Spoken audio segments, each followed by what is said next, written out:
한 번 중국과 러시아를 선교학자 방문했다가 중국 국경에서 무자비가 있다고 하는 왕들의 무덤을 구경했습니다.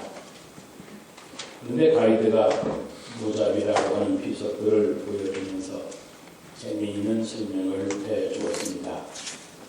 왕의 업적을 기록한 비석 13개 중에 한 개만이 글자가 몇 자 적혀 있었고 무려 12개나 되는 커다란 비석이 아무런 글자가 새겨 있지 않은 비석이었습니다. 그래서 무자비, 글자가 없는 비석이라는 말입니다. 왕이 되었지만 그 왕의 권력과 그 많은 돈을 가지고 자기만을 위해서 살아왔을 뿐 다른 사람들, 백성을 위해서는 아무것도 해놓은 것이 없기 때문에 그 비석에 적을 것이 없다는 사실입니다. 그것을 구경하고 나오면서 우리도 죽은 다음에 우리 후세들이 우리 인생의 업적을 무엇이라고 적을까? 아니, 혹시 아무 적을 것이 없다고 무자비를 세워야 한다고 하지는 않을까? 많은 생각을 해보았습니다. 여러분, 옛말에 무적방시라는 말이 있습니다. 화살을 당겨서 맞추려고 하는 목표도 없이 그냥 놓아버린다는 뜻입니다. 관역이 없는데 화살을 쏘아본들 어디를 여러분 맞추겠습니까? 그 화살이 멀리 간 걸 어떻고 멀리 못 간 걸 또 어떻겠습니까? 이쪽으로 날아간들 무슨 의미가 있고 저쪽으로 날아간들 무슨 신경 쓸 일이 있겠습니까? 처음부터 목표란 없었고 관역이라고 하는 것이 없었으니 당겨보았자 더 이상 힘만 빠질 것이 뻔한데 누가 그 활을 또 당겨 쏘겠습니까? 화살 쏘는 일조차 의미를 잃어버려서 마침내 그 화살 쏘는 일을 그만두고 말 것입니다. 여러분, 이것은 화살 이야기가 아닙니다. 우리들의 인생 이야기입니다. 우리의 인생도 정확한 관역, 목표가 없으면 힘있게 쏘아진 화살이라 할지라도 맞출 데가 없으니 다음에는 아예 화살을 쏘지도 않을 것처럼 우리 인생의 의욕도 열정도 필요 없는 허무감에 빠지고 말 것입니다. 그런데 많은 사람들이 다 그렇게 인생을 살아갑니다. 목표도 없이 그저 열심히만 삽니다. 어떤 사람은 돈을 버는 일에 열심을 쏟습니다. 어떤 사람은 공부하는 일에 열심을 쏟습니다. 어떤 사람은 세상에 명예를 추구하는 일에 열정을 쏟습니다. 그러나 여러분, 돈 많이 버는 그 목표가 무엇입니까? 나 좀 편하게 살자는 것 아니겠습니까? 그런데 여러분, 돈이 인생의 목표가 될 수는 없는 겁니다. 그렇기 때문에 언젠가는 내 인생의 목표가 없기 때문에 내 인생 자체가 무의미하게 생각되게 되는 겁니다. 스프링에 튀어나가는 화살처럼 아침이 되면 직장으로 일찍 튀어나가기도 하지만 그 직장에 내 인생의 진정한 목표가 없기 때문에 직장을 달려가는 일이 점점 시들해질 것입니다. 열심히 내기도 쉽습니다. 한 번만 오해를 받아도 그 회사가 가고 싶지 않은 것입니다. 가정도 마찬가지입니다. 일을 마치면 당연히 가정에 돌아가야 될 그런 가정이지만 내가 가정에 살아야 할 목표가 없으니 그 가정에 들어가는 일이 즐겁지가 않습니다. 어쩌다 화살을 당겨 집으로 가긴 가야 되겠지만 별 의미가 없는 겁니다. 그렇기 때문에 가고 싶은 마음도 없어지는 겁니다. 그렇습니다. 중요한 것은 여러분과 저희의 인생의 관역, 목표라고 하는 것입니다. 정확한 목표가 있으면 있을수록 그 삶이 달라지기 마련입니다. 정확하게 맞춰야 할 목표 지점이 있어서 내 인생이 최선을 다해 날아갈 집중력과 의지력이 나오는 겁니다. 그 관역을 기어코 맞춰야 되겠다고 하겠다고 하는 열정이 솟아나는 겁니다. 그러므로 여러분, 인생이 달라지고 싶다면 내 인생의 목표를 점검하고 그리고 확인해야 됩니다.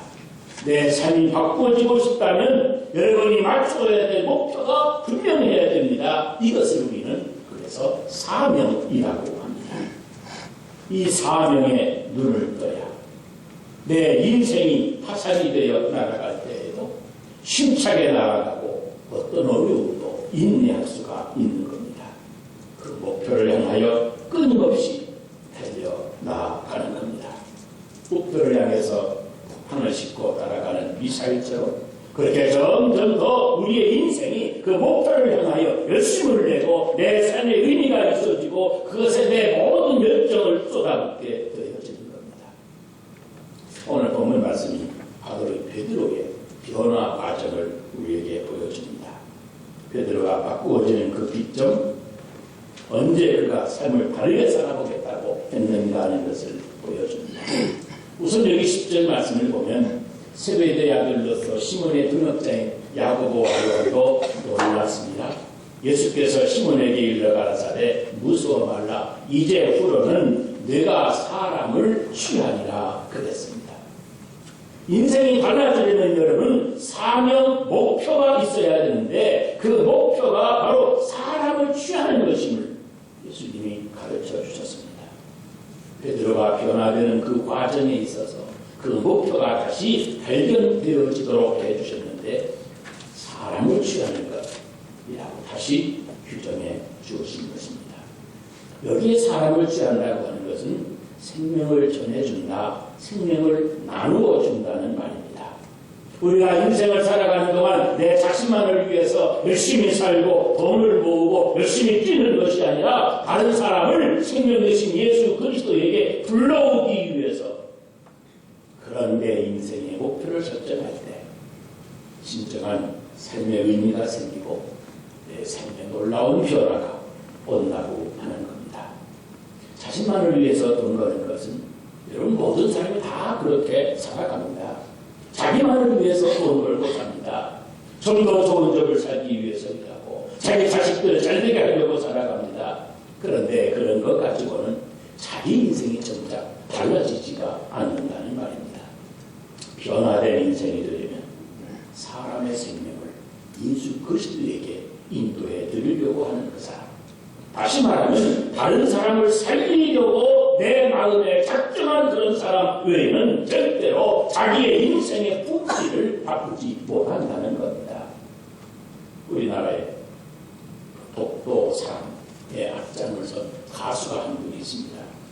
그 사람이 30억이나 되는 굉장한 돈을 거부했습니다.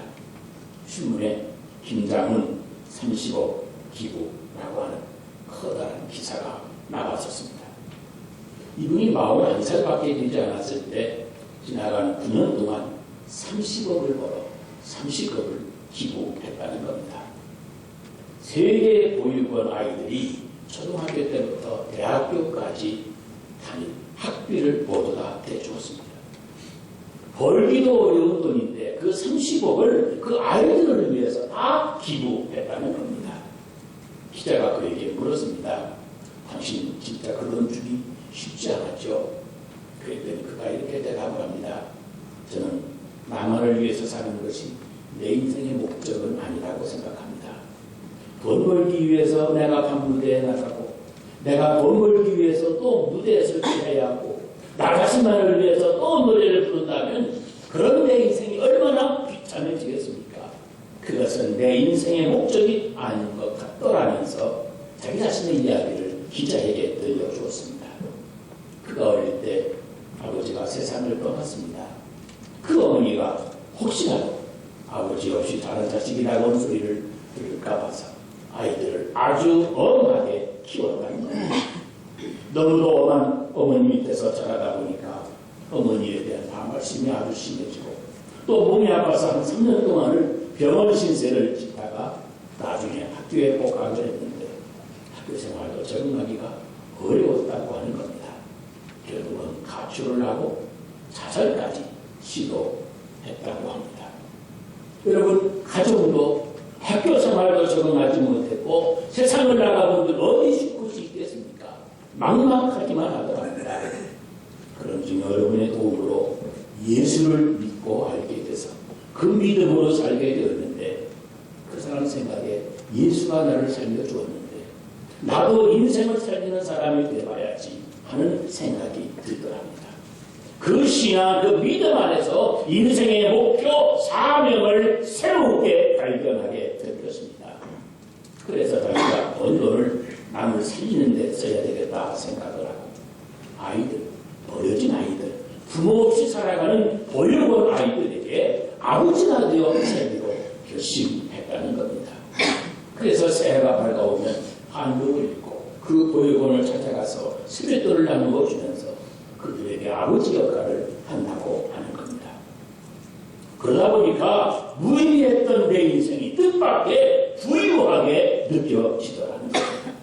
자기로 하여금 열심히 노래를 부를 수 있는 이유와 열정이 생기게 되고 최선을 다해서 무대를 꾸밀 수 있는 목적이 이유가 되더라고 하는 겁니다. 하나님께서 나에게 노래하는 재능을 주셨으니까 그 재능을 가지고 마음껏 노래하고 그 재능으로 벌어들인 돈으로 그 아이들을 살리는 일을 해야지 그랬다는 겁니다. 여러분, 그렇습니다. 우리 인생은 나 자기만을 위해서 살고 기껏 자기 자식 좀 살리고 잘 먹고 잘 입히는 것 그거 가지고는 절대로 내 인생의 품질이 달라지지 않습니다. 세상 모든 사람들이 다 그렇게 살아갑니다. 그러나 다른 사람을 예수의 이름으로 살려주는 일이 자신의 사명이 되어지면 그때부터 품질이 다른 인생을 시작하게 되는 겁니다. 오늘 11절 말씀은 저희가 배들을 육지에 대고 모든 것을 버려두고 그랬습니다. 말하자면 사람을 살리는 사람은 모든 것을 포기할 줄 안다는 겁니다.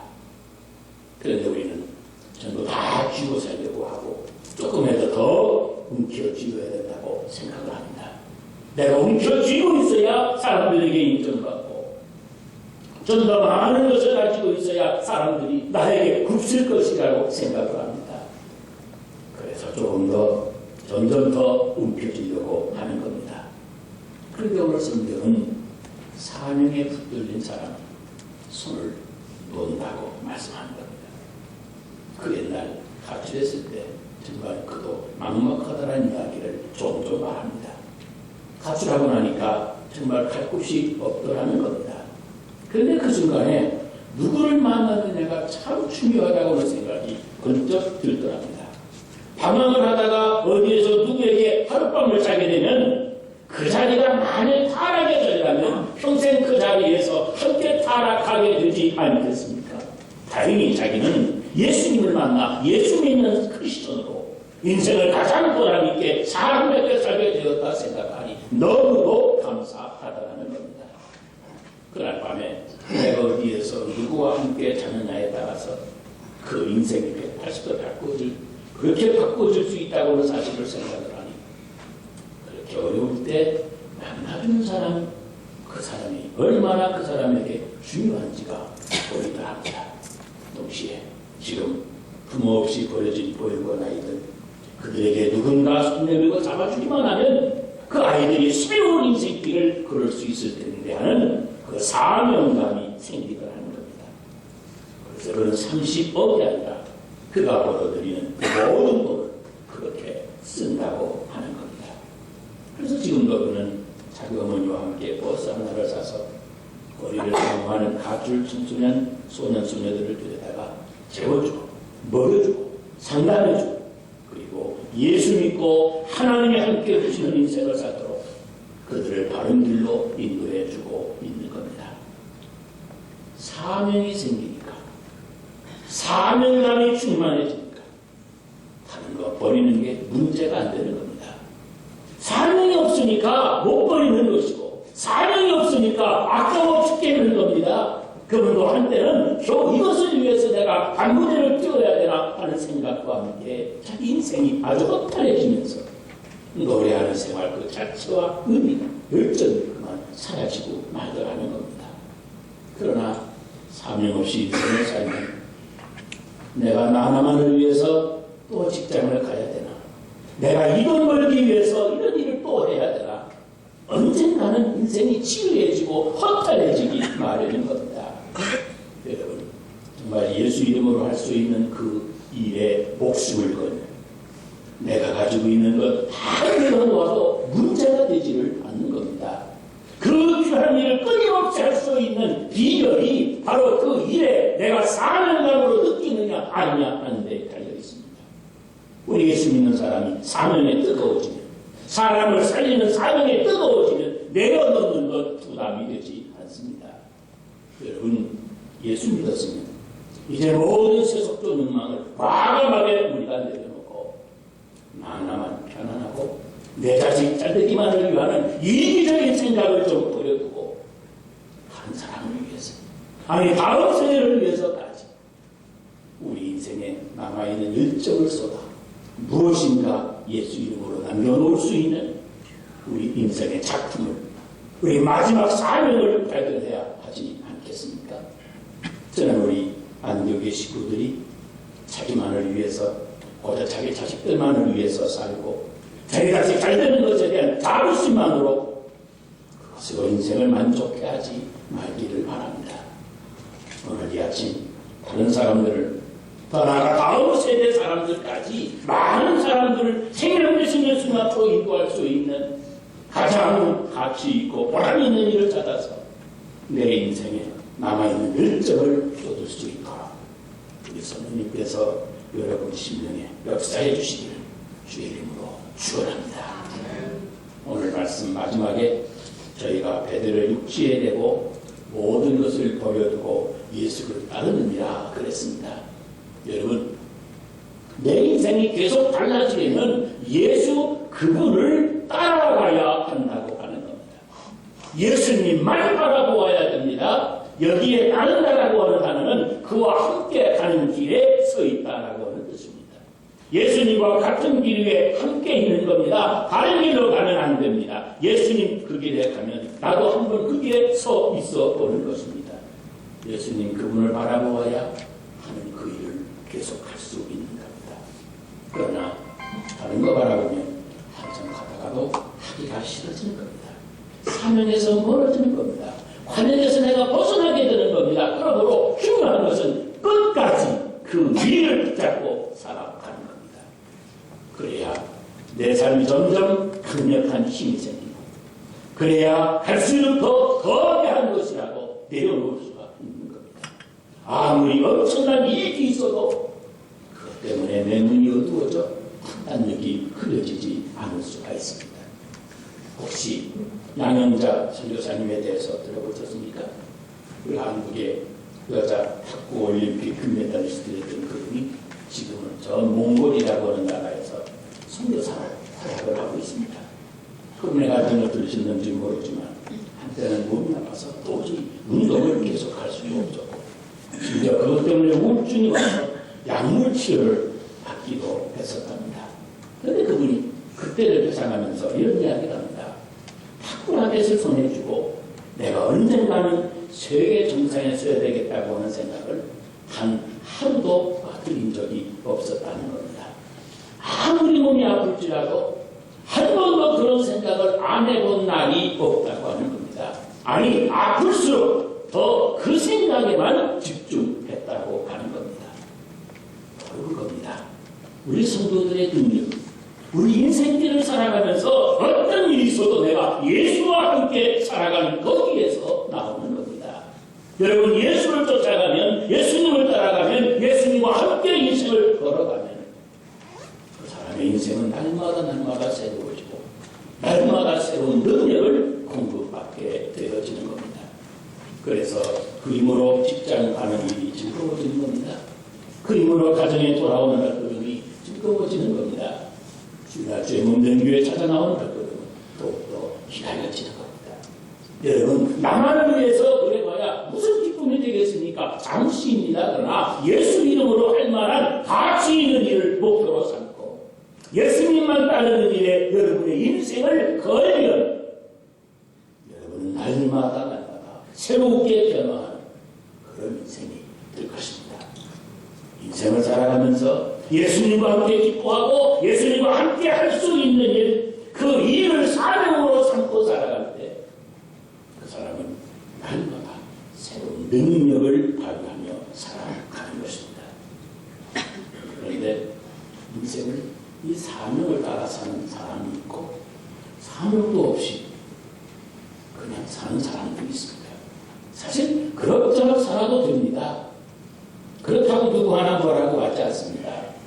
여러분 자신의 인생이기 때문에 그렇습니다. 세월에 떠밀려 산다 할지라도 누구 하나 나무랄 사람 없습니다. 죽은 물고기는 강물이 흐르는 대로 떠내려갑니다. 물살이 급하면 급하게 떠내려가고 천천히 흐르면 천천히 흘러갑니다. 그 물이 가다가 맴돌기 시작하면 그냥 그 자리에서 계속 맴도는 것이 바로 죽은 물고기입니다. 그러나 살아있는 물고기는 절대로 그리하지 않습니다. 물을 거슬러 올라가기도 하고 물이 천천히 흐르는데도 물살보다 더 빠르게 넘쳐가기도 합니다. 흘러가는 물에서 몸부림을 치면서 알을 낳기도 합니다. 살아있는 사람과 죽어있는 사람은 비교할 수 없을 만큼 삶의 품질이 다릅니다. 사명 따라 사는 사람과 그저 그렇게 사는 사람과는 삶의 방향이 다릅니다. 다른 욕망 다 내려놓고 오직 주님의 이름으로 내 인생에 남아있는 열정을 쏟아서 나 아닌 다른 사람을 위해서 아름다운 인생의 작품을 만들어 놓으려고 하는 사람, 그 사람이 예수님을 따르는 사람이고 그 사람이 사명으로 살아가는 사람입니다. 그럴 때 예수님이 놀라우심을 발휘하며 그의 인생을 새로운 인생으로 살도록 만들어 주시는 겁니다. 사람은 인생을 살아가면서 3번 태어난다고 합니다. 첫 번은 어머니 모태에서 사람으로 태어나는 것이고, 두 번째는 예수 그리스도를 믿음으로 하나님의 자녀로 태어나는 것이고, 세 번째는 예수 이름으로 이루어야 될 내 인생의 사명을 깨닫고 사명인간으로 태어나는 겁니다. 사명을 깨닫기까지 아직은 그가 다 태어나지도 않은 사람입니다. 성숙한 사람은 사명을 깨달은 사람입니다. 여러분, 삶을 변화시킬 수 있는 능력, 그것은 바로 여러분들이 여러분 인생의 사명을 발견하는 데 달려 있습니다. 여러분 자식들과 여러분 자신만을 위한 것이 아니라 다른 사람을 위해서 예수 이름으로 살려주는 일에 눈을 떠야만 되는 겁니다. 예수 이름으로 행하는 그 능력이 여러분에게 주어지면 여러분의 인생 반드시 달라지게 될 것입니다. 여러분, 사람이 자신의 삶에 대한 자부심, 자기가 하는 일에 대한 자긍심, 그것을 가질 때부터 비로소 건강한 인생이 시작이 되어집니다.